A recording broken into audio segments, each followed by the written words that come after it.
ডাক্তারের কাছে গেলেন সমস্যা নিয়ে। তখন ডাক্তার আপনাকে প্রেসক্রিপশনে লিখে দিল লসিটার 10 ট্যাবলেট। আর আপনার মনে প্রশ্ন এলো, এই ওষুধটা আসলে কি? কেন দিল চিকিৎসক? এর কোনো ক্ষতি আছে কি না? ইন্টারনেটে এই লসিটার 10 লিখে মানুষ সবচেয়ে বেশি যে 5টি প্রশ্ন সার্চ করে, আজ আমরা খুব সহজ ভাষায় সেগুলোর উত্তর জানব। কোনো কঠিন ডাক্তারি শব্দ ছাড়া একদম সাধারণ কথায়। যদি আপনার বা আপনার পরিচিত কারো এই ওষুধটা চলছে, তবে আজকের ভিডিওটি মন দিয়ে শেষ পর্যন্ত দেখুন বা তার কাছে শেয়ার করুন।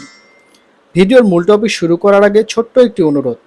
আপনি যদি আমাদের চ্যানেলে আজই প্রথম এসে থাকেন, তাহলে এই ধরনের তথ্যভিত্তিক ও সচেতনতামূলক ভিডিও সবার আগে পেতে এখনই সাবস্ক্রাইব করে বেল আইকনটি অন করে দিন। প্রশ্ন নাম্বার 1, লসিটার 10 এর আসল কাজ কি বা চিকিৎসক এটি কেন দেয়? সবার প্রথম যে প্রশ্নটা মানুষ সার্চ করে তা হলো, এই ওষুধ ডাক্তার আমাকে কেন দিলেন, আর কি এমন রোগ হলো আমার? সহজ কথায় বললে, লসিডাটাইন হলো মন ভালো রাখার বা মানসিক ভারসাম্য বজায় রাখার একটা ওষুধ। আমাদের মস্তিষ্কে সেরোটোনিন নামের একটা কেমিক্যাল থাকে, যেটাকে আমরা ফিল গুড হরমোন বলি। এটা কমলে মানুষের মন খারাপ হয়, সারাক্ষণ ভয় ভয় লাগে। লসিডাটাইন মস্তিষ্কের এই কেমিক্যালের পরিমাণ বাড়াতে সাহায্য করে। ডাক্তাররা সাধারণত তীব্র মানসিক হতাশা বা ডিপ্রেশন, সারাক্ষণ অতিরিক্ত দুশ্চিন্তা হওয়া কিংবা হুটহাট প্যানিক অ্যাটাক বা বুক ধড়ফড় করার মতো সমস্যা এটি প্রেসক্রাইব করে থাকেন। তাই এই ওষুধ পাওয়ার মানে আপনি পাগল হয়ে গেছেন এমন ভাবার কোনো কারণ নেই। এটা স্রেফ মন ও মস্তিষ্কের একটা সাধারণ চিকিৎসা। প্রশ্ন নাম্বার 2, এর কি কোনো পার্শ্ব প্রতিক্রিয়া বা সাইড ইফেক্ট আছে? সবচেয়ে বেশি মানুষ যে বিষয়ে ভয় পায় তা হলো সাইড ইফেক্ট। সত্যি বলতে সব ওষুধেরই কিছু না কিছু সাইড ইফেক্ট বা পার্শ্ব প্রতিক্রিয়া থাকে, এরও আছে। ওষুধটা খাওয়া শুরু করার প্রথম 1 বা 2 সপ্তাহ আপনার একটু মুখ শুকিয়ে আসতে পারে, হালকা বমি ভাব হতে পারে বা শরীর একটু দুর্বল লাগতে পারে। অনেকের আবার একটু বেশি ঘুম পায়, কেউ কেউ আবার রাতে ঘুমাতে পারে না। কারণ এই ওষুধটি প্রথমে খাওয়ার কয়েকদিনের মধ্যে শরীরের সাথে সেট বা অ্যাডজাস্ট হতে সময় নেয়। আরেকটা বড় প্রশ্ন মানুষ সার্চ করে, যেমন এটা খেলে কি ওজন বাড়ে আর সেক্সের কোনো সমস্যা হয়? হ্যাঁ, দীর্ঘদিন খেলে কারো কারো ওজন কিছুটা বাড়তে পারে এবং সাময়িকভাবে যৌন আকাঙ্ক্ষা বা ক্ষমতা একটু কমে যেতে পারে। তবে ভয় পাবেন না, এগুলো স্থায়ী কোনো ক্ষতি নয়। শরীর যখন ওষুধের সাথে মানিয়ে নেয়, তখন বেশিরভাগ সমস্যা এমনিতেই ঠিক হয়ে যায়। প্রশ্ন নাম্বার 3, ওষুধটি খাওয়ার সঠিক নিয়ম কি? সকালে নাকি রাতে? 3 নম্বর প্রশ্নটার নিয়ম নিয়ে। লসিটাটেন সাধারণত দিনে একবার খেতে হয় বা চিকিৎসক একবার লিখে থাকে। অনেকে জানতে চান, এটা কি খালি পেটে খাবো নাকি ভরা পেটে খাবো? আপনি এটা যে কোনো অবস্থাতেই খেতে পারেন, তবে ভরা পেটে খাওয়া ভালো। এতে পেটের গ্যাস্ট্রিকের সমস্যা বা বমি ভাব কম হয়। সবচেয়ে জরুরি হলো সময়। যদি এই ওষুধটা খেলে আপনার খুব বেশি ঘুম পায়, তবে ডাক্তাররা এটি রাতে ঘুমানোর আগেই খেতে বলেন।